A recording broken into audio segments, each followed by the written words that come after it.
I'm John Callas. I am the CTO of PGP Corporation, and there are the four of us when we're talking about traffic analysis, and you can read the title of it.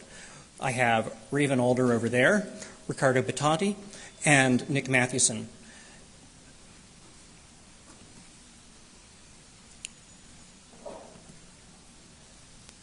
The very first thing to wonder about traffic analysis is, okay, so what is it? Because there are actually lots of things that you could consider it to be. So I wrote a good definition, which is that it is signals intelligence that ignores content and is only looking at metadata.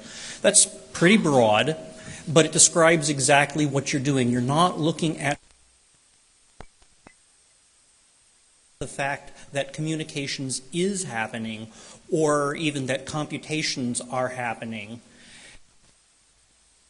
Use emergent properties of that to figure out what's going on. In Land's book, they wrote a great quote that I have there, which is that traffic analysis, not cryptanalysis, is the backbone of communications intelligence. It has always been equally as important as cryptanalysis. Now, what's interesting metadata? Endpoint addresses, who's talking to whom, timing, when did it start, when did it stop, duration, who talks, what sequence do things go, what are actually timing differences between the sequencing. For example, suppose that you have a famous bank robber and you learn that the famous bank robber always calls his priest the day before he's going to rob a bank. Well, if all you know is that the bank robber called his priest, you can then be on alert. And that's traffic analysis. It's looking at the fact that the traffic occurred. So this is an important thing, and the reason it's important is that we tend to discount it. I first started analysis in dealing with PGP because people would ask me questions like, well, how do I keep them, whoever your adversary is, from knowing that I'm using PGP? And the answer is you can't. There are such things as steganography and so on, but in general they don't work, and arguably, and I'll have the argument later, are worse than doing nothing at all. So the fact that you are using secure communications is in fact an interesting thing. And if you're the only one using secure communications, it's more important than lots of people doing it. So, part of communities to get, why everybody should be encrypting things and why you should encrypt that mail to your mother is that you are reducing the signal that using something that is secure is. And we all have to think differently about traffic analysis itself. I include myself and other people who are even experts in this as well. Senator Ted Stevens, who you may know as the guy who talked about the internet is full of tubes. We all laugh about this, but this is a smart guy who merely doesn't have the right metaphors and is merely ignorant. He's obviously thinking, he just doesn't have the right things to fit together to know that it doesn't work the way that his metaphor is doing. And we need to think differently about that because attackers who are the serious attackers now are not doing what we think. I still hear all the time the jokes about, if you want a job with the government, pick up the phone and call your mother and say, hey, I'd like a job with the government. But that's not what they're looking at. They're not looking at the content. They're looking at the metadata. This is also an immature discipline, and if you are a researcher, the two words immature discipline should make you smile because what that means is there's lots of easy work to be done, you just have to figure out what it is. So there's a lot of capacity to do interesting things if you want a new thing to research here. So historically, traffic analysis has been used in the military.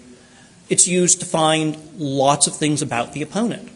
And similarly, fake traffic gets generated to hide these things. It also gets used in marketing research. When marketers look at trends that determine how much will be charged for ads, how successful a campaign is doing, what they're really doing is, in fact, traffic analysis.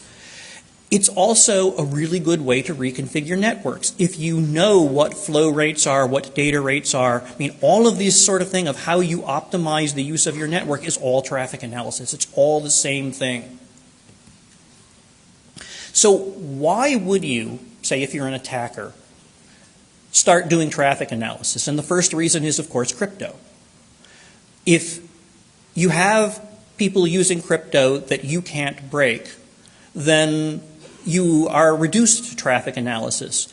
But even 10 years ago, somebody that I can no longer remember said something insightful to me, which was that if we could wave a magic wand and make everything on the net everywhere encrypted with 40-bit crypto, it would substantially, it would eliminate the ability of governments to tap the network because they can't even break 40-bit crypto on that scale of everywhere. That, you know, even though you could break one session in a few milliseconds, you have to break them all in a few milliseconds.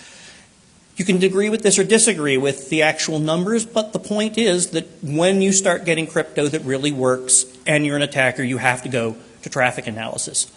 Also, if you get overwhelmed by data, which can happen without crypto, you have to figure out what to do. There isn't enough room. There isn't enough data bandwidth on the spindles that you would want to suck the entire net into to be able to do that. The most important reason, though, is that it's really hard, maybe even impossible, to defend against traffic analysis. The attacker can't deal with something that is a one-to-one scale map. You know, that's you know, it's a Stephen Wright joke. You know, I made a map and it's a one-to-one scale, and you know, a one-to-one scale map is worthless. The reason that we have maps is that they are not the territory. A friend of mine, Drew Gross, who's a forensic researcher that I worked with at Counterpane for a number of years, used to say, "I love cryptography. It tells me what parts of the system not to bother attacking." And, you know, if you're a cryptographer, that makes you go, and this is part of it. So how do you defend against traffic analysis? Well, the best one is you don't communicate, which, that's kind of a joke. The other thing is that you don't be seen communicating. Spread spectrum was originally designed as a way to keep an opponent, keeping you from seeing to be communicating. And 20, 30 years ago, it was a huge hush-hush secret that governments had, and now every one of us probably in this room has a spread spectrum device, and probably 2 or 3 with them. And the reason that we do that is, in fact, to not be seen to be communicating, because interference is, in fact, being seen to be communicating. So, you know, it all feeds on itself of how you efficiently use your network and how you figure out what's going on in the network. It's all the same thing and all interlocked.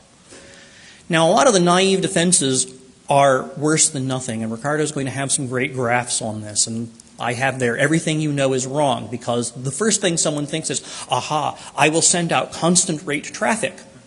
And constant rate traffic, they won't know which one is the real traffic and which one it isn't.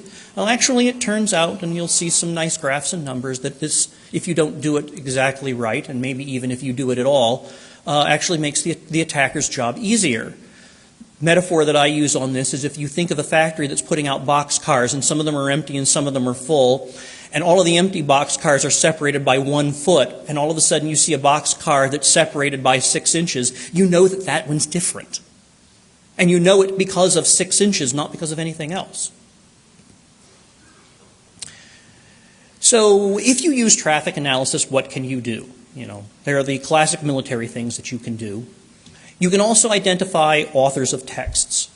When Joe Klein wrote the book about the Clinton administration called Primary Colors, he wrote it as anonymous, but people used traffic analysis techniques of doing textual analysis, of comparing the words he used, the phrases he used, against other things that he'd written.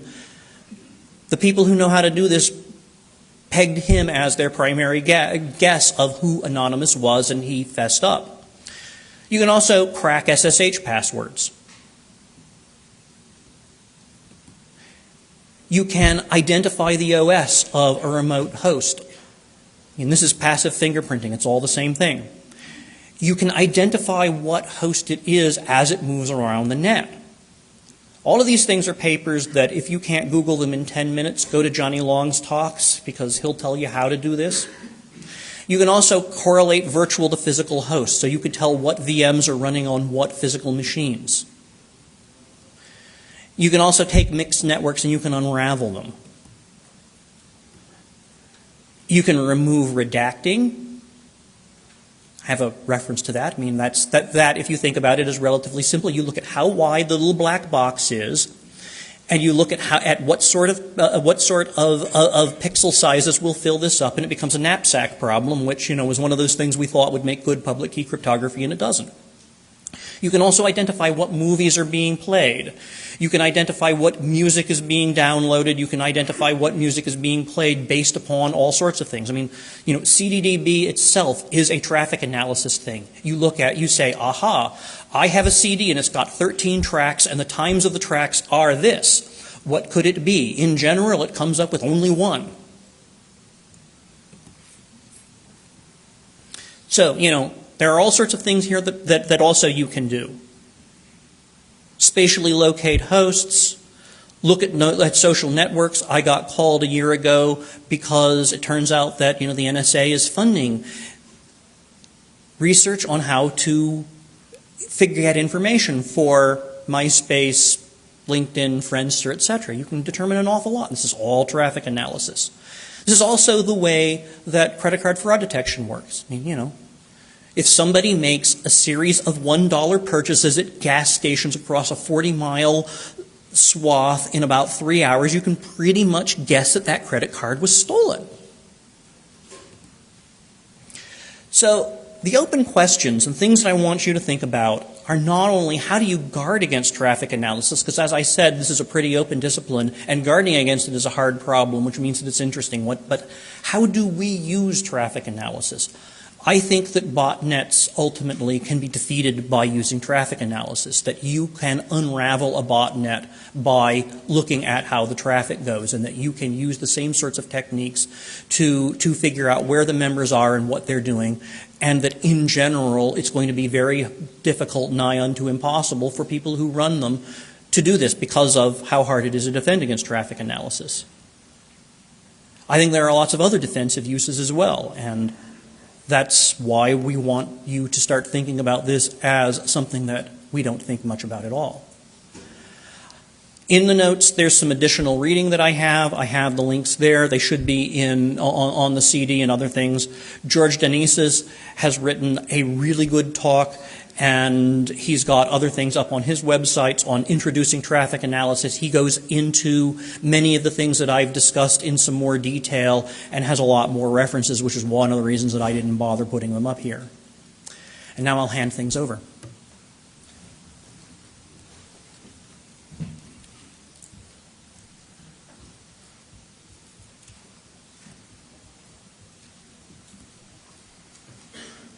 Good morning.